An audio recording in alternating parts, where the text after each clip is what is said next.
Në emër të Partisë Demokratike, ripërsëris kërkesën e prerë të dorëheqjes së Edi Ramës si uzurpator i postit të kryeministrit të vendit. Edi Rama qëndron në pushtet tërësisht mbi krimin, drogën dhe vjedhjen e shqiptarëve, në kundërshtim me kushtetutën, në kundërshtim me ligjet e vendit. Edi Rama qëndron në pushtet për të mbrojtur vjedhjet e qindra dhe miliarda eurove të shqiptarëve, qëndron në pushtet i bindur se në momentin e parë të largimit nga ajo karrige, ai përfundon në qoftë se për Lubin u tha 36 vjet burg, ju garantoj se për Ramen as 76 nuk mjaftojnë. Për serialin e veprave penale, vetëm porti i Durrësit është të paktën 60 vite burg. Vetëm porti i Durrësit. Le t'i lam me njanë të gjitha, djegë si Tiranës. Pra, ajo që thash unë ishte me minimume. Po Edi Rama meriton 3 jetë t'i kaloj në burgje për vjedhjet që ka bërë. Ndaj dhe ajo gjerë në këtë moment që po jap konferencën, nuk ka dërguar në kryesinë e parlamentit raportin e tij për imunitetin e Ballukut. Them raportin e tij sepse raporti është i antarëve të komisionit, po ai tregoi se atë do ta shoh unë, dhe ai ka mbi 1 javë që ka në dorë. Pra është Rama vetë, ai që bllokon dërgimin e raportit të komisionit, të antarëve të komisionit të Partisë së Krimit në parlament, në kryesinë e parlamentit për të futur këtë ejte në agjendën e parlamentit. Siç e shifti të dashur qytetar,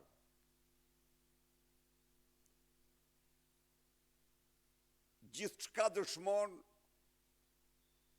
se fati i Shqipërisë, fati juaj, fati fëmijëve tuaj është vetëm në duart tuaja. Jeni ju dhe vetëm ju që mund të çlironi këtë vend nga kjo organizatë kriminale që nga mëngjesi ndarë vetëm vjedhin, përçmojnë, poshtrojnë shqiptarët.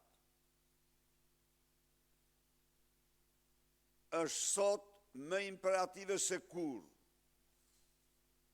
shqiptarët të marrin në dorë fatin e tyre, fatin e lirive të tyre, fatin e vendit të tyre. Edi Rama, ndërhyrjes apo kërkesave të fuqishme nga partnerët tanë më kryesor, nga Komisioni Evropian, për të mos penguar drejtësinë, ju përgjigj me artikullin e hapur të firmosur së bashku me vllaun e tij Vučić, padronin e tij, duke u thënë europianëve se nuk kemi nevojë për integrimin në Bashkimin Evropian. Arrit gjerë në këtë akt vetëm për të mbrojtur krimet dhe pasurinë e tij të krimit. Por Edi Rama është një person, është kryeministër sigurisht. Ka dhe një rreth që janë antarë të organizatës të kriminale, por shqiptarët nuk do lejojnë kurrë që fati i tyre të shkelmohet edhe kësaj here si që shkelmuar nga Enver Hoxha për 46 vite. Ndaj dhe ftesa ime për mbar qytetar shqiptar, ditën që do paraqitet kërkesa në parlament që të gjithë para parlamentit për të mbrojtur kushtetutën, ligjin, dinjitetin kombëtar, për të mbrojtur shtetin ligjor, shtetin e drejtës. Me vendimin e tij me këtë mënyrë siç ka ecë, de facto Edi Rama asgjëson drejtësinë. Askush nuk e mbështet atë në këtë rrugë, por askush nuk do vi. Ta heq atë me përleckash nga zyra e kryeministrit. Është detyra jonë, është misioni ynë, misioni i qytetarëve shqiptarë. Të mos pranojnë kur të mbyllen dyert e Europës nga një kryehajdut i kombit në historinë e Shqipërisë, nga një armik i shqiptarëve. Ndaj dhe sot më shumë se kur, nevojitet të bashkohemi kundrejt këtij rreziku të jashtëzakonshëm për fatin ton, për të ardhmen ton. Për sa kohë është Bashkimi Evropian e ardhmja më e mirë dhe fati më i madh i shqiptarëve është antarësimi në Bashkimin Evropian. Nuk mundet kur njeri për interesa personale të na i mbyll dyert. Nuk ka armik më të keq se sa atë që tenton ta bëjë këtë, dhe ky është Edi Rama. Faleminderit. Berisha, cila do të jetë strategjia e opozitës në protestën që do të mbahet para parlamentit, pasi ka pasur disa deputet që kanë thënë publikisht se janë dhe pro ngujimit në parlament, në atë Janë sens. pro? Ngujimit në parlament. Të paktën e kanë thënë publikisht në disa prononcime. E vërteta është se deputetët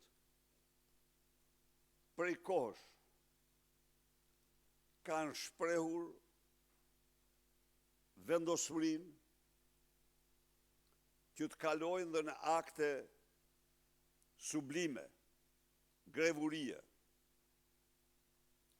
dhe asgjë nuk përjashtohet. Por, gjithçka, çdo hap duhet ndërmirret në momentin e duhur. Mendoj se fjala e sovranit është çështja më kryesore në rendin e ditës. Sovrani duhet të flasë sepse kjo që po ndodh me shqiptarët është e pa shembull në histori. Kujtojmë vetëm kaq. Një njeri që 6 muaj rresht u premtoi shqiptarëve integrimin në 27-ën, integrimin në 30-ën, tani që është kap me presh në dorë si hajdut. U thot se nuk kemi nevojë për integrim të plot. Dhe njëherë për qytetarët. Kryeartikulli i Argatit dhe i padronit Vučić dhe Argatit Rama në Frankfurter Allgemeine Zeitung do të kuptohet qartë. Këta dy krerë të organizatave kriminale më të rrezikshme në Europë i sugjerojnë Bashkimit Evropian që të akordoj vetëm tregtinë e lirë dhe fondet e procesit të rritjes, dhe se këta nuk kërkojnë as vot, dhe se këta nuk pranojnë të plotësojnë kriteret e Kopenhagenit, as dhe ato që quhen aki komuniter, të komunitetit, të themi, po ta përkthej tamam shqip, mirësit që duhet të gëzoj komuniteti nga procesi antarësimit të vendit në Bashkimin Evropian. Mirësin fushën sociale dhe në fushat të tjera. Pra, këta kanë hallë vetëm oligarkët e tyre. Këta zotohen se nuk do zhvillojmë zgjedhje, sepse kriteret e Kopenhagenit kanë kusht themelor zgjedhjet e lira. Këta zotohen se do kontrollojnë drejtësinë, sepse ato kritere kanë drejtësinë e pavarur. Pra, Edi Rama po mbyll përfundimisht dyert e Bashkimit Evropian për shqiptarët, çka kam bindjen me thellë se kjo nuk do mund të bëhet kur realitet, shqiptarët asgjë s'do mund t'i pengojnë në udhëtimin e tyre jo të lehtë, plot sakrifica dhe mundime, por në tërësi të pandalshëm drejt integrimit të plot në Bashkimin Evropian. Zoti Berisha, 12 marsi në fakt është afati i fundit ligjor për të shqyrtuar çështjen e imunitetit Ballukut në seancë në kuvend. Po nëse majoranca kalon përtej këtij afati, çfarë ndos? Ka shumë mundësi që kjo po ndodh, që ata po djegin afatin 3 mujor. Ka shumë mundësi. Si të shifri ju, Edi Rama nuk pranon kur të dorëzoj vetën në gjykatë. Bëri përpjekje të jashtëzakonshme për marrëveshje, por nuk i eci. Lubi Balluku që ky mbron është një kriminale multidimensionale e pa shoqe. E pa shoqe në historinë e Shqipërisë. Përveç vjedhjeve të saj bashkë me Ramën,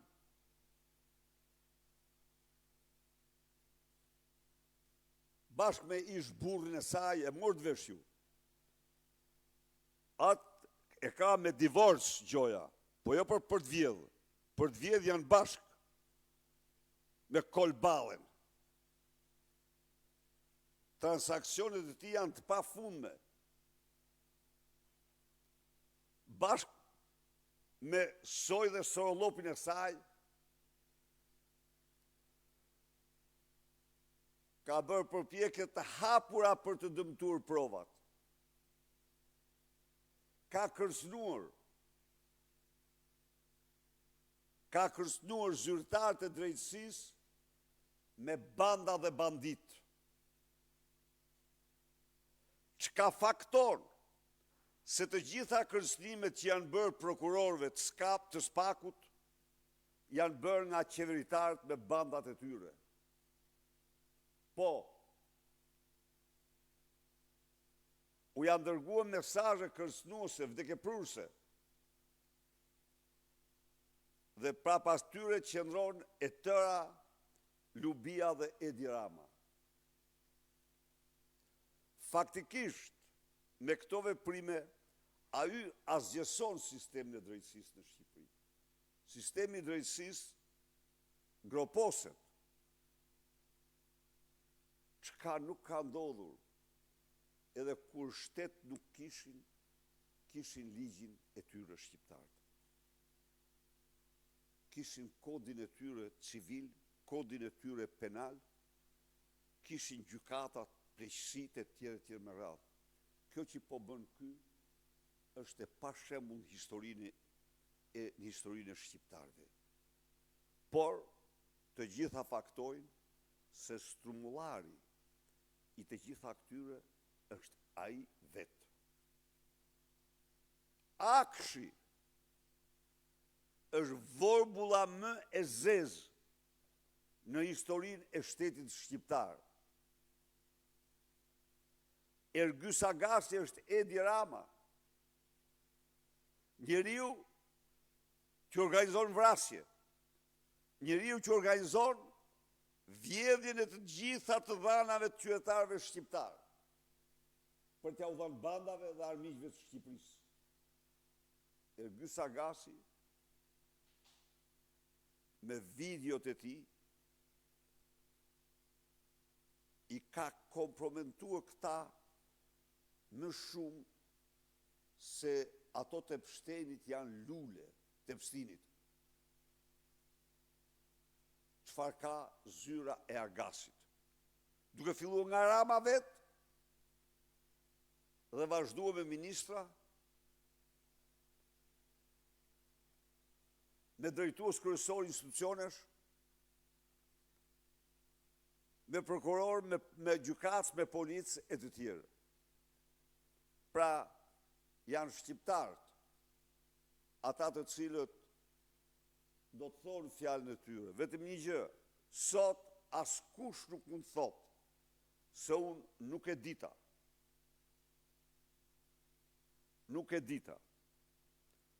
Nuk duhet të abuzoj me krahasime, por i kujtoj këtu një moment në 91 në parlament,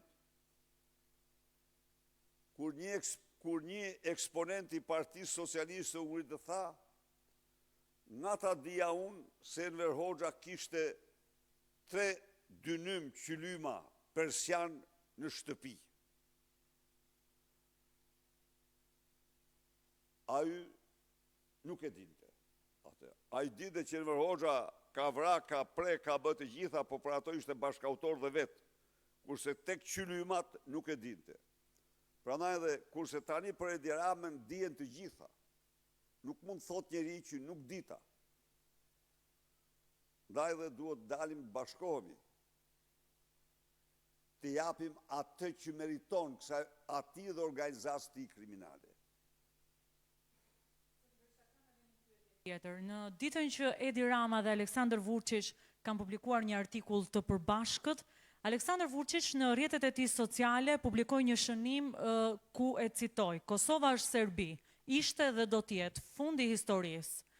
Ky bashkërendim i Ramës dhe Vučić, a i dëmton interesat e Kosovës? Faleminderit. Totalisht. Mos harro një gjë. Në një moment acarimisht marrëdhënies Kosovë-Serbi, Edi Rama është personi që deklaroi se Kosova do kthehet në moshën e bronzit. Duke lënë të kuptoj se jo fuqitë konvencionale, po edhe ato bërthamore mund të përdoren drejt saj. Kosova nuk ka patur një armik më të egër se Edi Ramën në tërë ekzistencën e saj.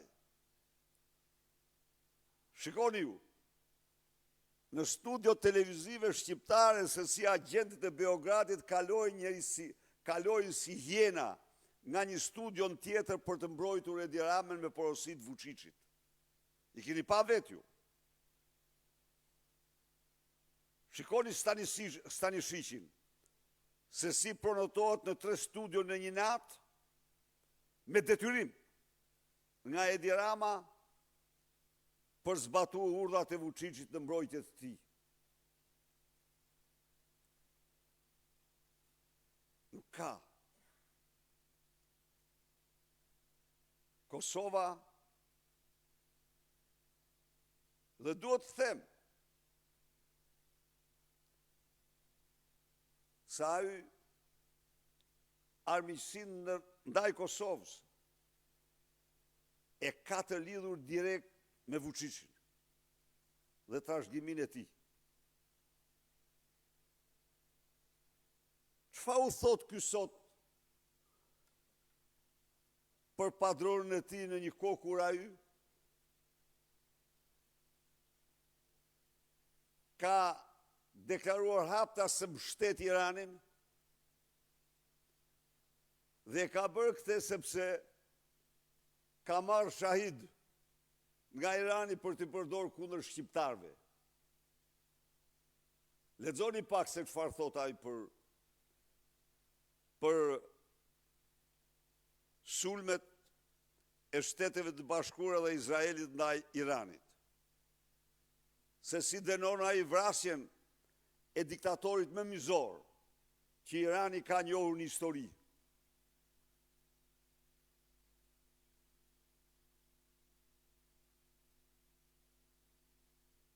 As Edi Rama nuk e ka përshëndetur këtë. Çfarë thot? Si mund të shkruash ti një letër? Je sklav i tij, Edi Rama është argat i tij. Argat i tij, zbaton vetëm urdhra. Pyeteni pak. Si mund të firmosish një letër? Si mund të bazosh ti Shqipërinë me atë armik të egër publik të NATO-s, jo vetëm shqiptarëve, sepse është sklav i tij, është argat i tij. Nuk ka asnjë shpjegim tjetër. Ndaj dhe shqiptarët, është fjala e tyre, është ora e tyre, është koha e tyre. Në kryerëngritje paqësore, ne do t'i japim përgjigjen më të shpejt, më të merituar. Faleminderit.